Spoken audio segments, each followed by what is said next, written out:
नमस्कार दोस्तों, स्वागत है आप सभी का अल्ट्रा हील होम्योपैथी में। दोस्तों आज के इस वीडियो में हम बात करेंगे लाइपोमास के बारे में। दोस्तों लाइपोमा बिनाइन आउटग्रोथ होती है, गांठ होती है जो कि शरीर के किसी भी हिस्से में हो सकती है। दोस्तों लाइपोमास जो होते हैं वो जनरली नॉन मैलिग्नेंट होते हैं, नॉन कैंसरस होते हैं।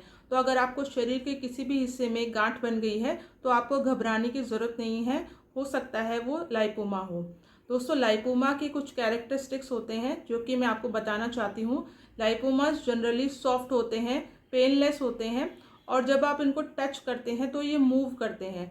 तो ये नॉन मैलिग्नेंट ग्रोथ होती है जो कि नॉन कैंसरस होता है और शरीर के किसी भी हिस्से में ये हो सकती है।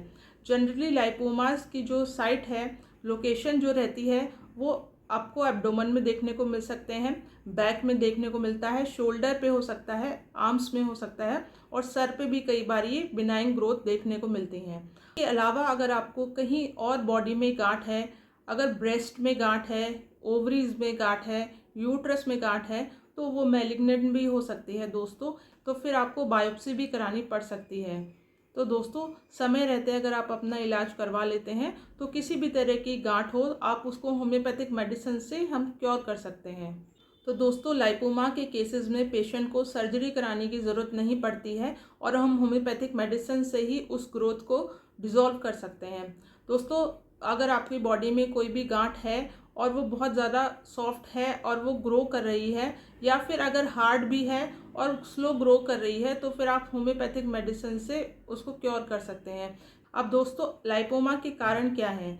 लाइपोमा का एक पहला कारण है टेंडेंसी। अगर आपको बहुत सारी शरीर में गांठ हो रही हैं और ये धीरे धीरे बढ़ रही हैं तो इसका मतलब ये है कि आपको ओवर ग्रोथ की टेंडेंसी है। तो आप इसको टेंडेंसी को ख़त्म करने के लिए होम्योपैथिक मेडिसिन ले सकते हैं। दोस्तों दूसरा है अगर आपको इंजरी अगर हुई है कहीं पे और उसके बाद गांठ बन गई है तो इसका मतलब ये है कि पोस्ट इंजरी आपको लाइपोमा डेवलप हो गए हैं। दोस्तों लाइपोमा स्लो ग्रोइंग हो सकते हैं। तो अगर आपको छोटी सी मटर के दाने के बराबर गांठ थी और ये धीरे धीरे ग्रो कर रही है तो ये स्लो ग्रोइंग लाइपोमा है। दोस्तों कई बारी जो गांठ है वो बहुत ज़्यादा पेनफुल भी हो जाती है और वो हार्ड भी हो जाती है। इसका मतलब ये है कि जो फाइब्रस अटैचमेंट्स हैं वो डीप हो जाते हैं जब, तो पेन डेवलप हो जाता है। तो आपको उसके लिए भी घबराने की ज़रूरत नहीं है, आपको सर्जरी नहीं कराना पड़ेगा और आप होम्योपैथिक मेडिसिन से ही उस लाइपोमास को ग्रोथ को ठीक कर सकते हैं। अब दोस्तों हम बात करते हैं कि कौन सी होम्योपैथिक मेडिसिन रहती हैं जो लाइपोमास में हम जनरली देते हैं और वो ग्रोथ को डिज़ोल्व करने के लिए बहुत यूज़फुल रहती हैं। दोस्तों सबसे पहले जो हमारी होम्योपैथी की मेडिसिन है जो जनरली हम बहुत ज़्यादा यूज़ करते हैं वो है कैलकेरिया कार्ब। दोस्तों कैलकेरिया कार्ब एक बहुत अच्छी होम्योपैथी की मेडिसिन है जो हर तरह की ओवर ग्रोथ को ठीक करने के लिए हम यूज़ करते हैं।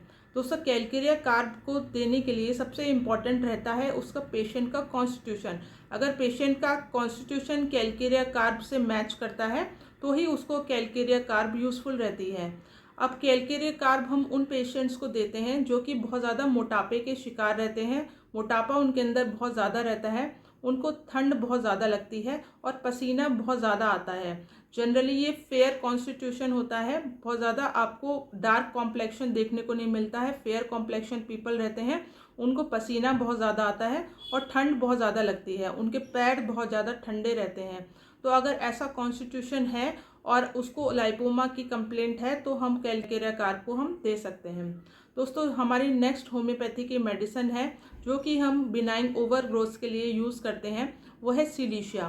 दोस्तों सिलीशिया को देने के लिए हम ये देखते हैं कि सिलीशिया का कॉन्स्टिट्यूशन प्रेजेंट है पेशेंट के अंदर कि नहीं है।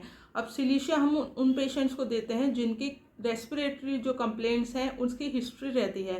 पेशेंट को बहुत जल्दी ठंड लग जाती है, फ्रीक्वेंट उसको रेस्पिरेटरी इन्फेक्शंस की प्रॉब्लम रहती है और उसके साथ साथ पेशेंट को सर में बहुत ज़्यादा ठंड लगती है, कोल्ड उसका प्रीडिस्पोजिशन रहता है, बहुत जल्दी ठंड लग जाती है और जनरली सर उसका बहुत ज़्यादा उसको सेंसिटिव रहता है। तो ठंड अगर सर से लगती है तो हम सिलीशिया को ले सकते हैं। दोस्तों सिलीशिया एक बहुत अच्छी मेडिसिन है, ये भी लाइपोमास को डिसॉल्व करने के लिए बहुत यूज़फुल रहती है।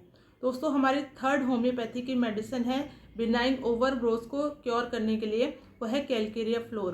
दोस्तों कैलकेरिया फ्लोर एक बहुत अच्छी होम्योपैथी की मेडिसिन है, हर तरह की ओवर ग्रोथ को क्योर करने के लिए कैलकेरिया फ्लोर बहुत यूज़फुल रहती है।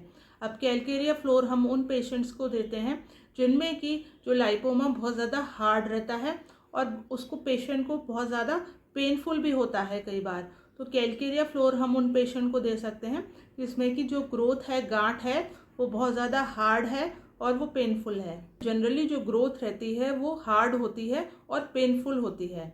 तो कैलकेरिया कार्ब जो टेंडेंसी ख़त्म करती है ओवर ग्रोथ की, और ये जो लाइपोमा है उसको डिसॉल्व करती है। दोस्तों, हमारी फोर्थ एंड लास्ट होम्योपैथी की मेडिसिन है जो कि हम ओवर ग्रोथ के लिए जनरली बहुत ज़्यादा यूज़ करते हैं, वो है लेपिस एल्बस।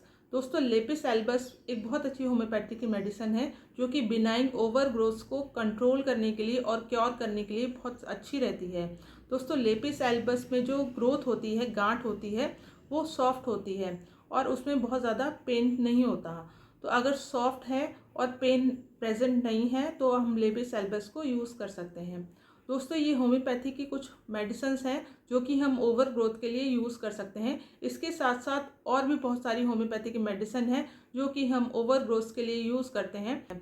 जनरली कोनियम है, फॉस्फोरस है, बेराइटा कार्ब है, नेट्रम सल्फ है। ये कुछ होम्योपैथी की ऐसी मेडिसिन्स हैं जो कि ट्यूमर्स के लिए और बिनाइन लाइपोमास के लिए हम यूज़ करते हैं। तो दोस्तों, लाइपोमा के केसेस में पेशेंट को सर्जरी कराने की ज़रूरत नहीं पड़ती है और हम होम्योपैथिक मेडिसिन से ही उस ग्रोथ को डिसॉल्व कर सकते हैं।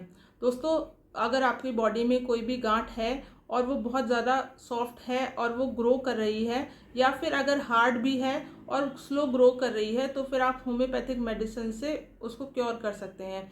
मेरी सलाह आपको यही है कि आप अपने एक बार डॉक्टर से संपर्क कर लीजिए और अपना इलाज करवाइए।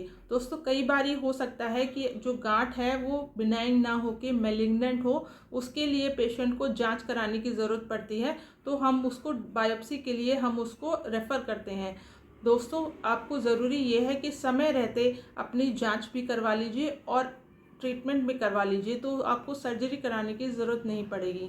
दोस्तों, अगर आपको कोई भी गांठ अगर शरीर में हो गई है और वो धीरे धीरे ग्रो कर रही है, बहुत सारी मल्टीपल अगर आपको ग्रोथ्स हो गई हैं, तो आपको समय रहते ही अपने डॉक्टर से संपर्क करना चाहिए और अपना इलाज कराना चाहिए। अगर आपके डॉक्टर को ये लगेगा कि ये ग्रोथ बिनाइन ना हो के मैलिग्नेंट है, तो आपको बायोप्सी कराने की भी ज़रूरत पड़ सकती है। तो समय रहते ही अगर आप अपना इलाज करवा लेते हैं तो फिर आपको घबराने की ज़रूरत नहीं है, आप अपना इलाज सही समय पर कर सकते हैं।